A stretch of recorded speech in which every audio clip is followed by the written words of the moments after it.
Bernard Thibault, tu es administrateur, représentant des travailleurs au sein du BIT, Bureau international du travail.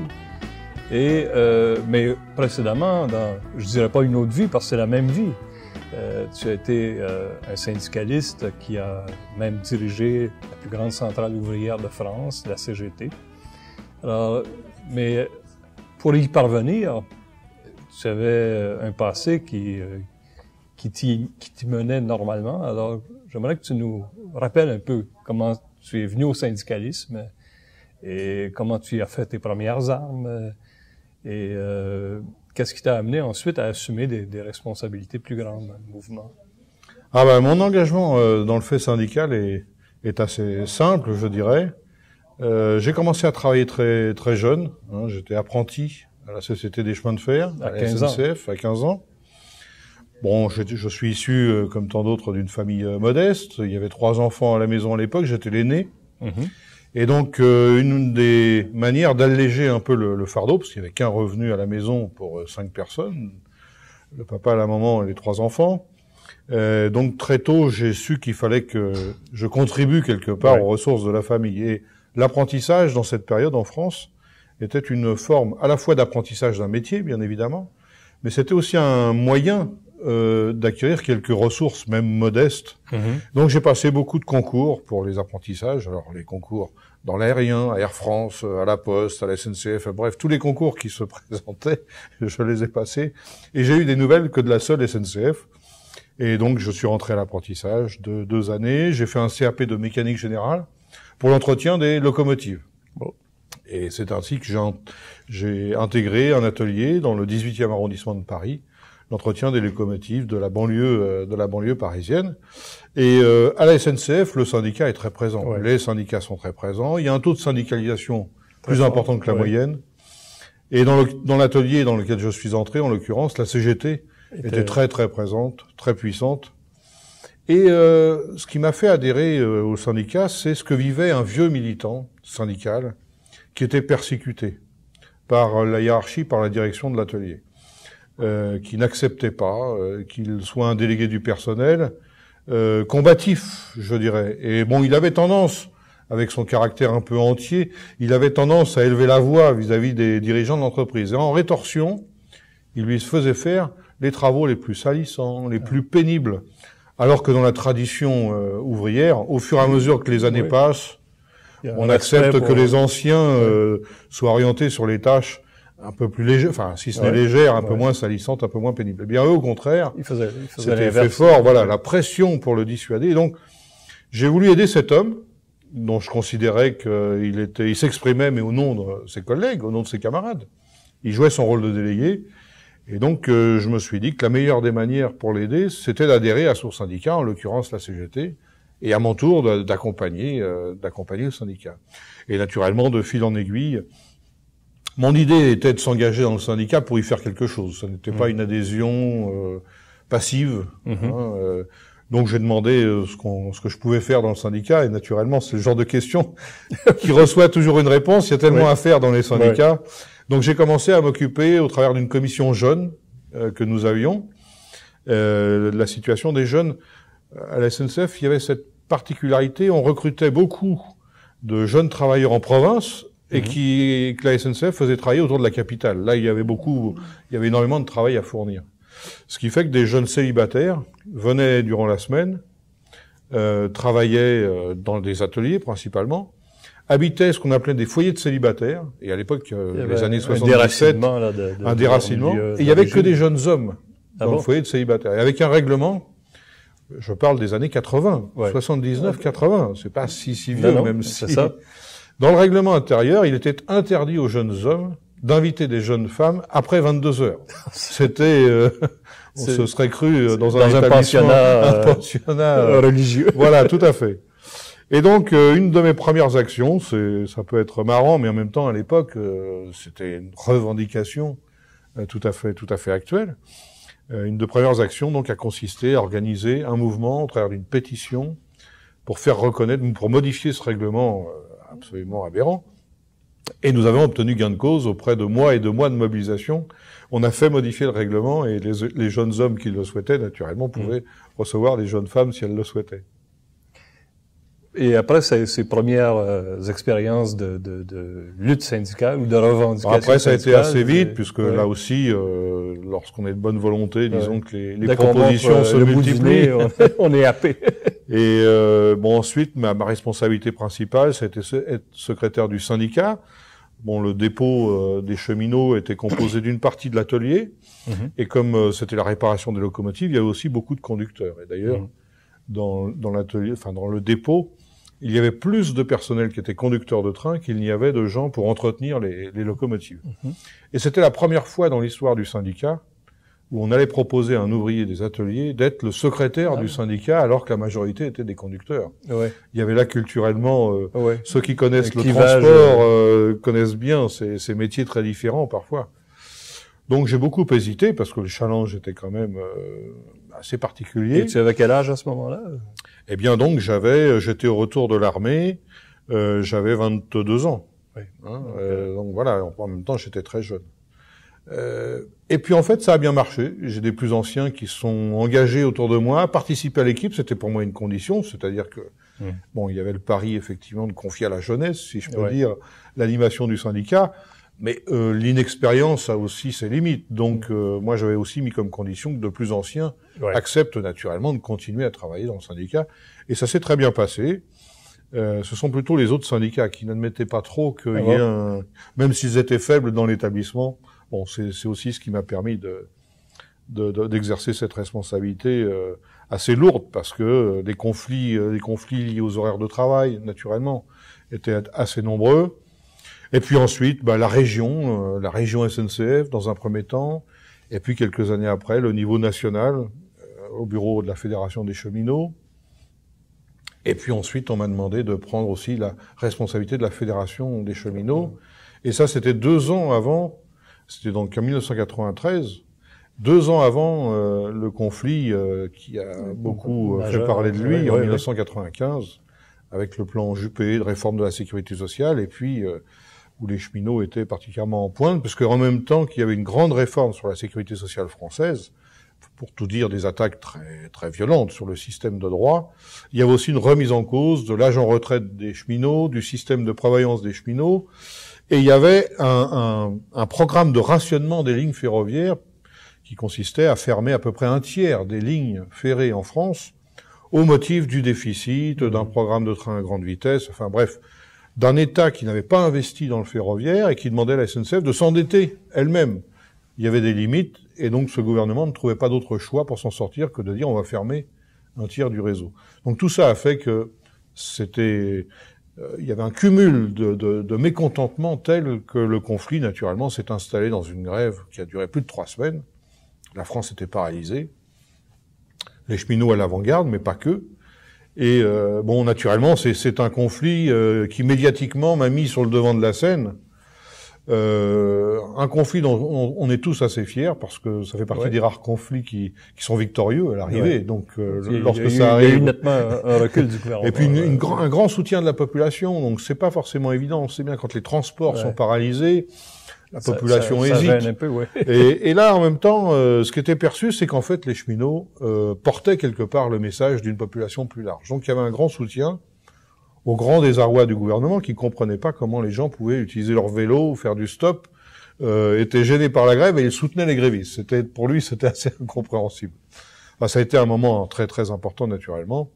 Et alors, c'est ça qui, objectivement, enfin, pas le seul élément, mais entre autres, cette séquence importante, qui a donné l'idée à mes camarades de la Confédération, cette fois-ci, lorsqu'il s'est agi d'imaginer la perspective après Louis Vianney, qui avait la direction de la CGT, de se dire, voilà, on a un dirigeant d'une fédération qui est connu maintenant, parce que le conflit avait été très médiatisé. Voilà, pour la direction de la CGT, c'est parfait.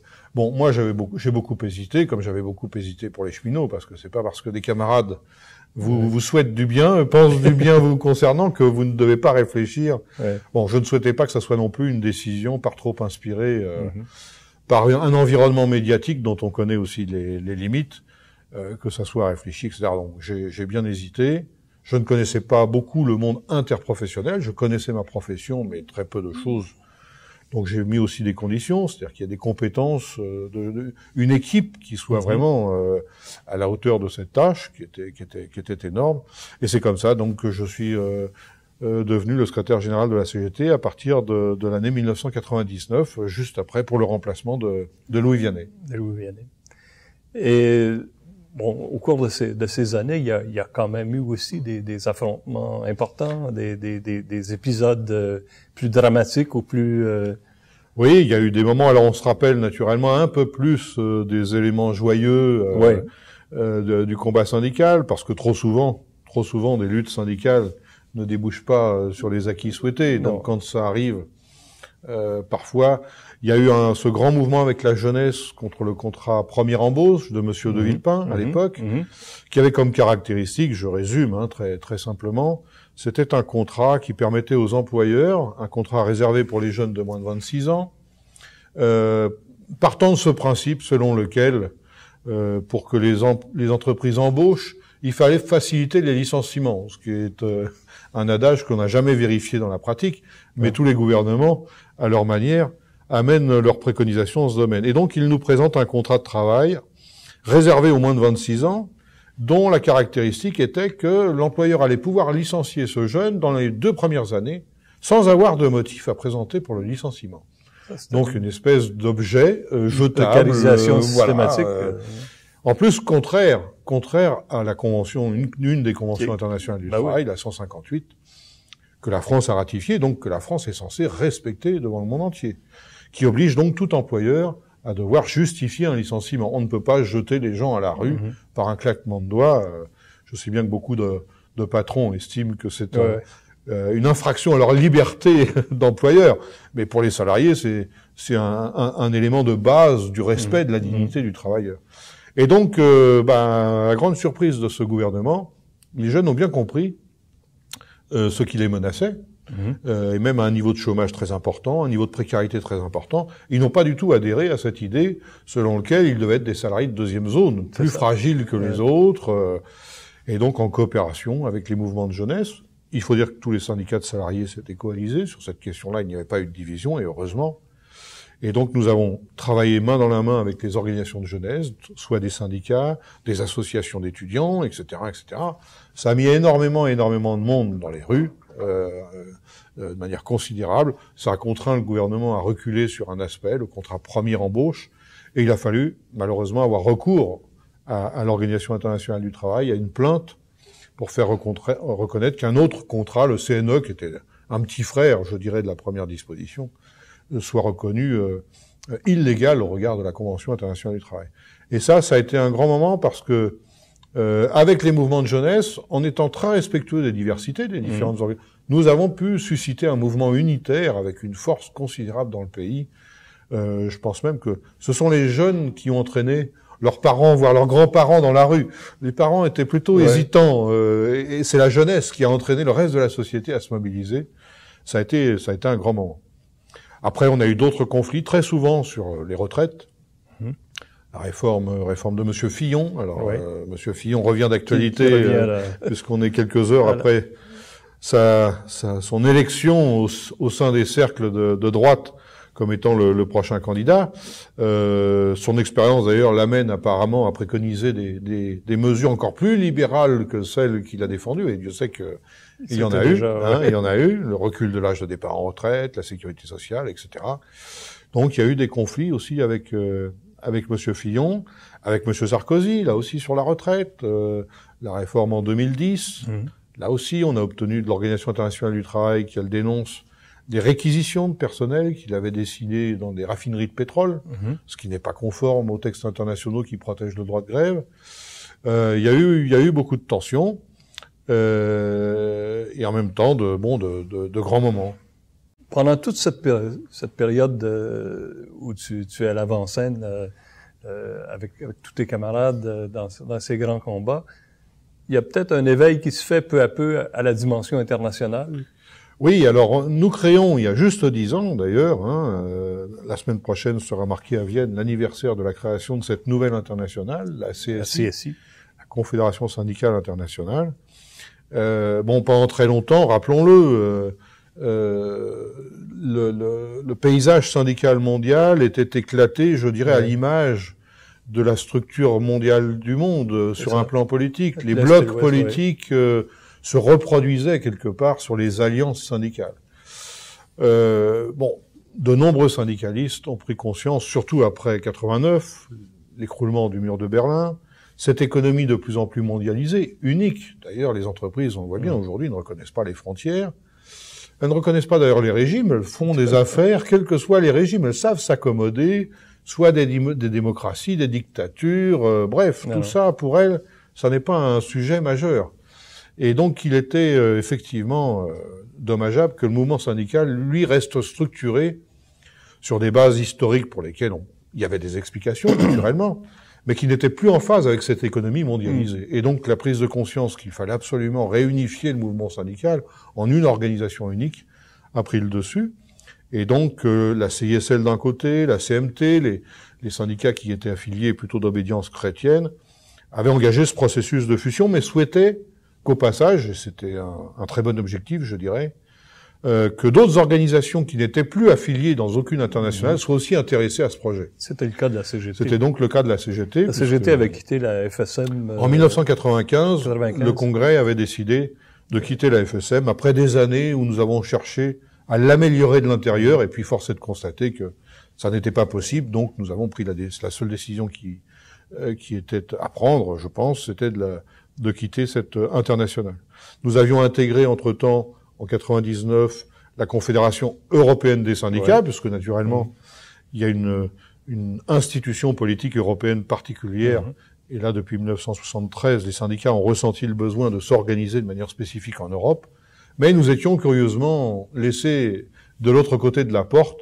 Il a fallu attendre très longtemps, 1999, donc, pour intégrer la scène syndicale européenne. Et donc, quelques années après, on nous a demandé, on m'a demandé de participer notamment au groupe de travail dit des non-affiliés, pour participer à l'élaboration de cette nouvelle organisation, la rédaction de ses statuts, de sa philosophie syndicale, de ses règles de fonctionnement, de sa première charte et de ses objectifs. Et donc, moi, j'ai été heureux de participer à la création de cette première internationale. Alors, 10 ans après, il faut sans doute faire un bilan qui est partiel. Je pense qu'on a encore besoin de gagner en dynamisme international et en solidarité internationale. C'est le moins qu'on puisse dire. On a créé l'outil. Maintenant, il faut le rendre pertinent et efficace. Et je pense qu'on a encore du temps à consacrer pour que ça soit réellement le cas. Et pas simplement un outil pour l'affichage, mais bien un outil utile dans les différents secteurs professionnels où ces grandes unités économiques, je l'évoquais à ce congrès, on recense quelques dizaines de multinationales, quelques dizaines de milliers, pardon, de multinationales dans le monde, mais elles font travailler un travailleur sur 5. C'est-à-dire qu'elles ont la responsabilité, elles décident du sort des travailleurs pour un travailleur sur 5. C'est donc considérable. Puis elles font face à des organisations en ordre dispersé. Voilà. Et alors si en plus, en face, on ne raisonnait que dans un cadre national, on voit tout de suite les limites. Il faut absolument leur opposer une cohérence, une unité des organisations qui sachent justement transcender. Alors, il y a des réalisations, déjà, par le biais de fédérations, il y a du travail syndical, mais il faut incontestablement le développer en intensité. C'est vraiment un défi qui nous est posé à tous. Oui, parce qu'au fond, il y a toutes les interventions qui se font auprès des grandes institutions internationales, qu'elles soient financières ou autres. C'est des représentations, mais c'est pas des rapports de force qu'on développe encore. Mais ça, c'est le grand défi, à mon sens, du mouvement syndical international, d'arriver à transposer au niveau international des rapports de force qu'on développait sur le plan national autrefois. Tout à fait, je suis tout à fait d'accord. Il faut élargir la ligne de mobilisation à une dimension internationale. Sinon, le risque, je dirais, y compris on le constate en Europe, on le constate sur d'autres continents. J'ai à l'esprit l'élection récente de M. Trump aux États-Unis. Si nous n'avons pas cette capacité, l'un des risques, c'est sur un plan politique de tomber sur les travers racistes, xénophobes, nationalistes.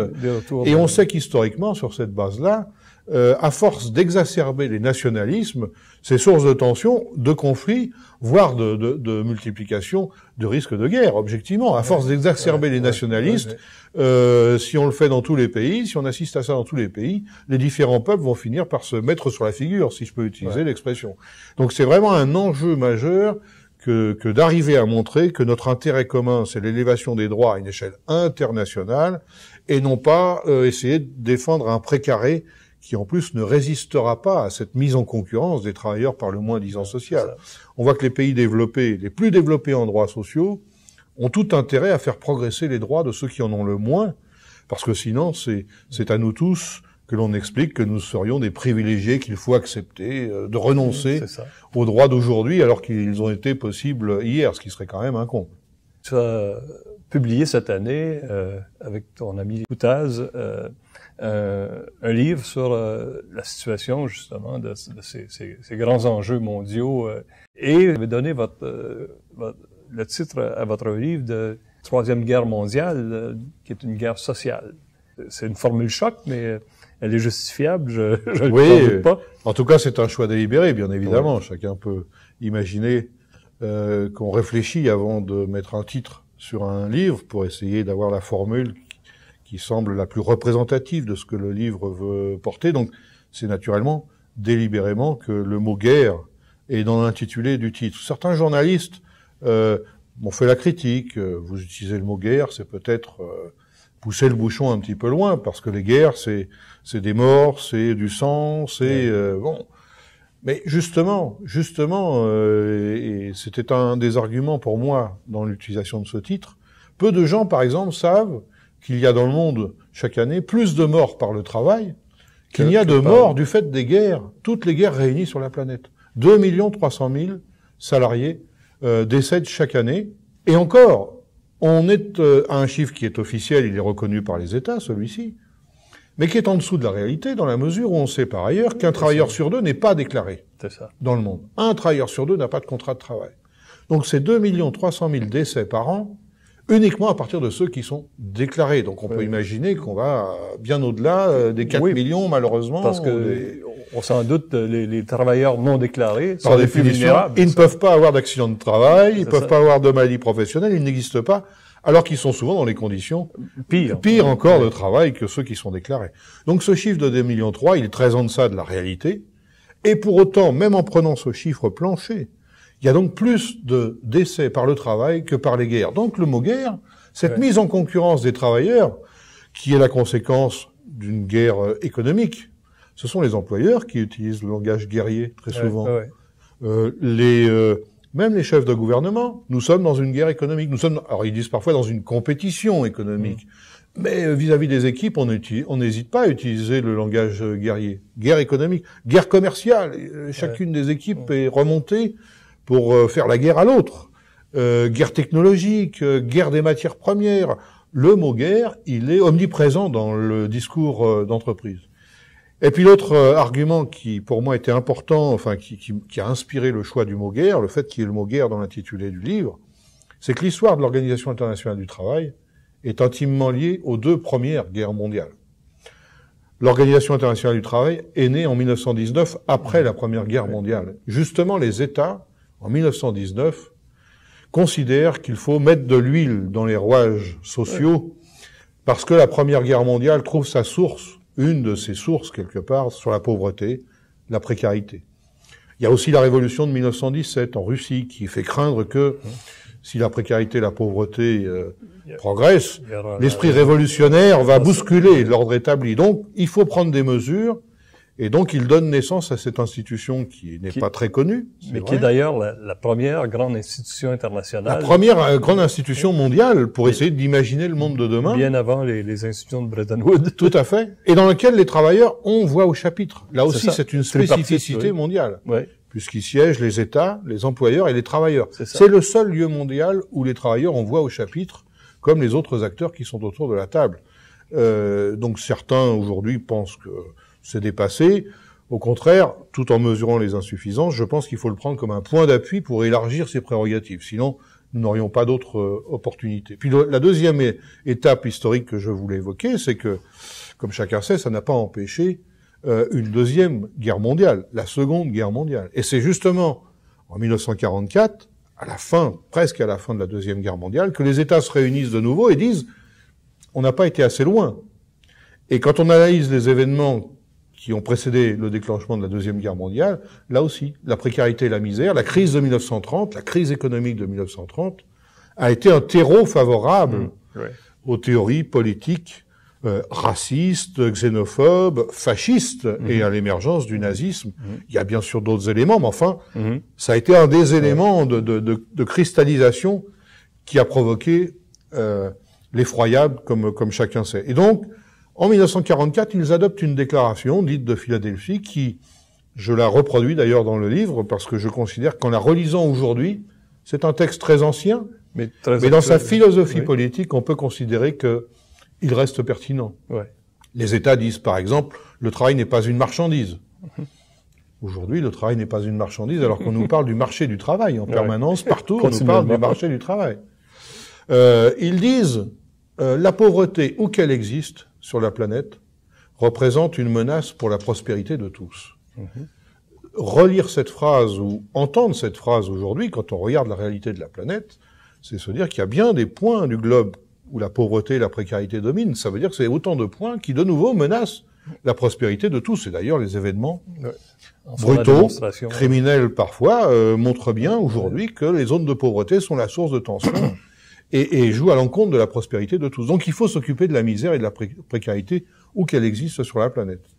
Et puis, enfin, ils disent, parmi les phrases que j'ai retenues très fortes, il faut consacrer en priorité les aspects humains et sociaux sur les considérations économiques et financières.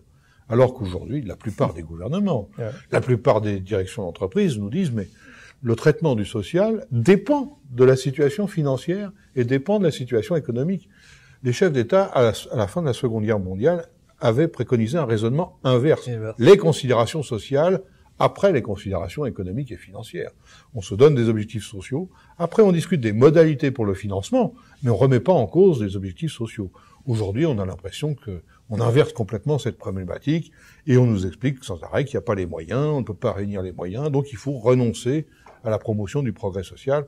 Donc voilà, tout ça pour dire que l'utilisation du mot guerre dans le titre de l'ouvrage, il s'inspire aussi de l'histoire de l'Organisation internationale du travail, que j'ai voulu quelque part valoriser en renforçant ses prérogatives. C'est une autre partie du livre que d'imaginer d'autres mécanismes que ceux qui prévalent pour élever et augmenter la vitesse par laquelle on promeut la justice sociale à travers le monde.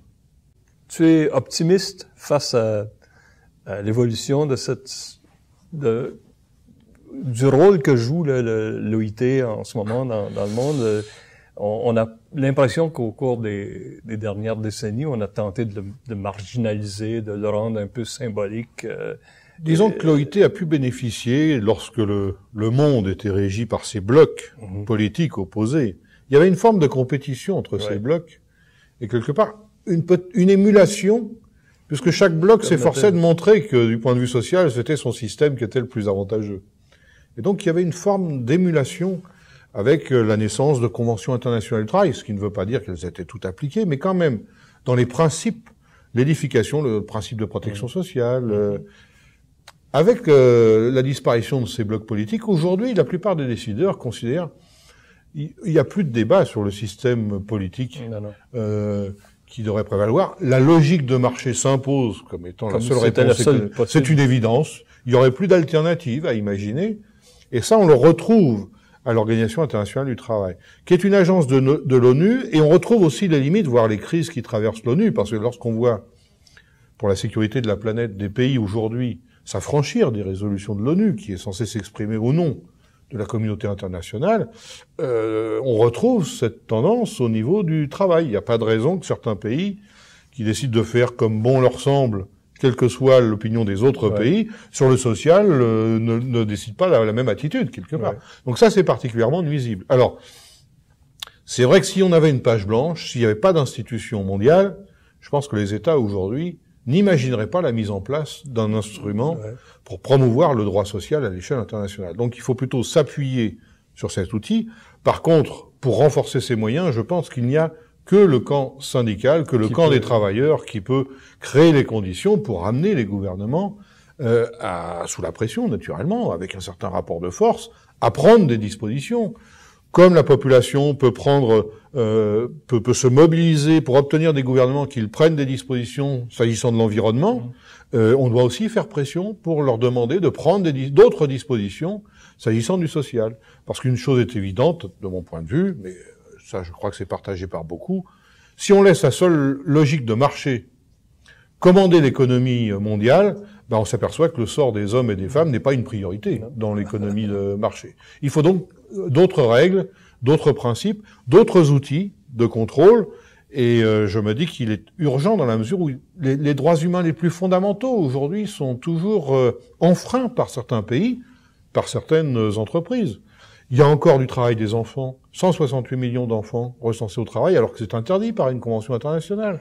Le travail forcé, l'esclavage, qui existe encore, et dans des pays même développés, avec des poches d'esclavage qui sont identifiées. Même le respect des droits syndicaux, qui est une liberté fondamentale, la moitié de la planète vit dans des pays qui n'ont pas ratifié les textes sur la liberté syndicale. Si on n'a pas de liberté d'association avec ses collègues pour s'exprimer, à partir de là, les droits sociaux ne peuvent pas être développés. C'est la première des conditions, c'est d'avoir la reconnaissance de ce fait syndical. Donc encore une fois, il y a un constat des limites qu'atteint cette institution, mais en même temps, je pense que c'est un point d'appui irremplaçable pour faire valoir la dimension humaine dans l'économie de demain. Tu vois poindre des ébauches de stratégies, soit du monde syndical ou des groupes associatifs, du mouvement altermondialiste qui fait jonction. Alors il y a déjà le travail syndical qu'on parvient à faire au sein de groupes, au sein de multinationales. J'ai maints exemples de multinationales, qu'elles soient françaises, qu'elles soient américaines, qu'elles soient canadiennes, peu importe, je crois que la démarche est la même. C'est de créer les réseaux entre les militants de cette même multinationale, quels que soient les pays, se tenir informés très précisément de ce qui s'y fait, et d'être capable, lorsqu'on voit des collègues en difficulté dans un pays, d'organiser une solidarité sur le reste de l'entreprise multinationale, et on s'aperçoit que ce qui apparaît comme des entreprises très fortes, très puissantes, avec une assise internationale impressionnante, elles peuvent avoir des pieds d'argile quand on les met sous la pression de campagnes internationales et que leur réputation peut être déstabilisée. À ce moment-là, elles réagissent. Et donc, ne sous-estimons pas ce travail minutieux de terrain que l'on peut faire en se tenant informés très précisément de leur attitude d'un point à l'autre du globe. Et encore une fois, à l'expérience, ça marque des points. Je pense que déjà, on pourrait généraliser cette démarche. Après, il y a ce qu'on doit faire au niveau de chacun de nos pays, sur les politiques nationales, mais là aussi, alors, sans doute que la CSI, cet outil syndical qu'on a créé il y a 10 ans, pourrait faire mieux. Je pense qu'on pourrait aller sur des choses plus concrètes. Il y a des campagnes, mais je pense qu'il faut qu'on revienne à des questions de terrain, comme la protection sociale, la précarité de l'emploi.